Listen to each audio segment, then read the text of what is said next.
Well, in the last month and a half, 90,000 South Sudanese refugees have crossed the border into Uganda, fleeing the latest round of violence back home. UN refugee camps in the area are overwhelmed, understaffed, and they lack funding.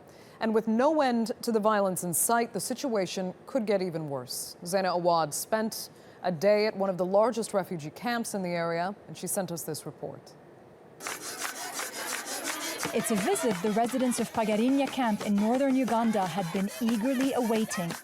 Filippo Grandi, the UN's chief for refugee affairs and the most senior official to come here. Grandi put on a brave face despite the fact that his organization has received a fraction of what it needs to adequately support the growing influx of refugees from South Sudan. And for this community, the UN handouts is all it has to survive. Please, international community, respond to the South Sudan emergency in Uganda and elsewhere the same way you respond to refugee crises in Europe, please. There we are funded 60-70%, here 20-30%. This is not right. That funding couldn't come fast enough for people like Grace Draba.